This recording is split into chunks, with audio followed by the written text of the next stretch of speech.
Assalamualaikum. Dan ini pula ayam masak merah versi saya dalam Kitchen. Pertama tu dah ditumiskan bawang besar, lepas tu masukkan rempah-rempah yang lain seperti bawang putih, halia sikit, serai, sedikit lengkuas sahaja. Pada saya tak suka titik-titik. Saya rasa semua saya blender, jadi apa yang semua sekali kita makan. Dan juga rempah kari, cili kering, dan dia punya kayu manis dan lain-lain seperti ni semua. Semua sekali kita tumis sampai dia naik bau dan juga sampai dia tua, sampai dia matang. Dan setelah tu kita akan masukkan benda-benda lain, nanti saya tunjuk. Jadi hari ni saya masak untuk 8 ekor ayam. 8 ekor bukan 8 ekor yang kecil, tapi ayam jumbo dalam 2 kilo 1 ekor tu. Jadi sebab tu periuk saya besar ni, nampak ni siap. Dia punya senduk dengan dia punya periuk dia macam tak level gitu Okey, jadi nanti saya tunjukkan.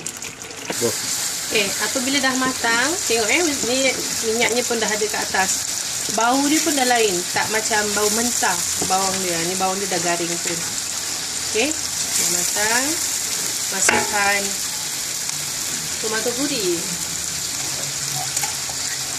Ni saya nak masak, itu bakal untuk 8 ekor, jadi 2 tin lah.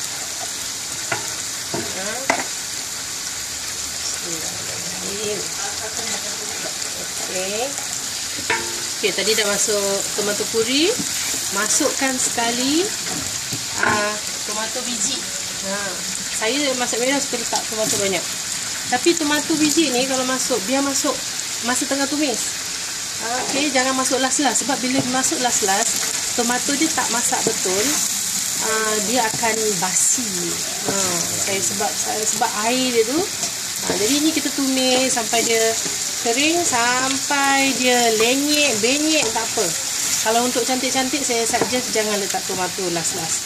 Saya pernah buat dan akhirnya ayam saya pun basi. Jadi ini kita biarkan, dan kita masukkan gula sekali. Tadi saya letak cili kering banyak, jadi saya letak gula. Nanti ni pandai-pandailah rasa.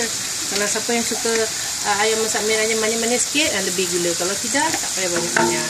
Letakkan garam sekali. Campakkan aja. Macam yang tengok, campakkan aja. Campak je sekali, campakkan aja. Tapi tu sama banyak-banyak. Ingat kesihatan tau. Jadi semua kita dah letak. Kita biarkan sampai dia tua lagi. Okey, ni tadi kita dah letak tomato semua. Dah campurkan dah, tomatonya dah layu kan. Okey, biar lama tak apa, biar setengah jam pun tak apa. Okey, jadi ada kata kenapa boleh macam gini bercair ni kan. Okey, kalau nak kuah kita tambahkan air panas. Kalau air biasa boleh, tapi saya lebih suka air panas. Pada saya air panas tu kan dah masak. Takutlah pula kalau apa-apa. Jadi kalau nak kuahnya nak lebih sikit boleh. Lepas you dah tambah air tu, you rasa kalau kurang masinkan sikit. Kalau kurang, tapi kalau ayam masak merah ni sebenarnya tak payah masin, letakkan tomato sauce. Sebab tomato puri pun dah masam kan. Jadi kita kacau lagi, biar lagi lama sikit pun tak apa. Sebab apa? Biar tomatonya masak betul. Jadi air tomato tu tak membasikan makanan kita nanti. Okey, lagi satu tips. Bila kita dah masak ayam masak merah yang kuah ni banyak let's say lah bulan puasa kan malas nak masak. Jadi kita boleh divide by 4 ke by 5. Kita simpan dalam kontainer, masukkan dan sejukkan dulu.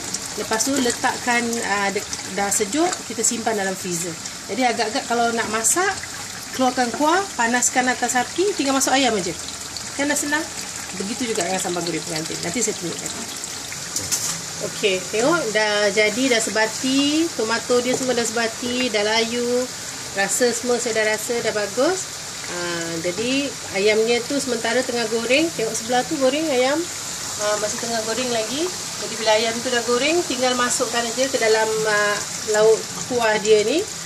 Dibalik-balikkan, dah siap. Kalau siapa rasa nak tunggu, bila ayam dah masuk nak tunggu lagi 5-6 minit pun boleh juga. Ayam akan jadi lagi sedap.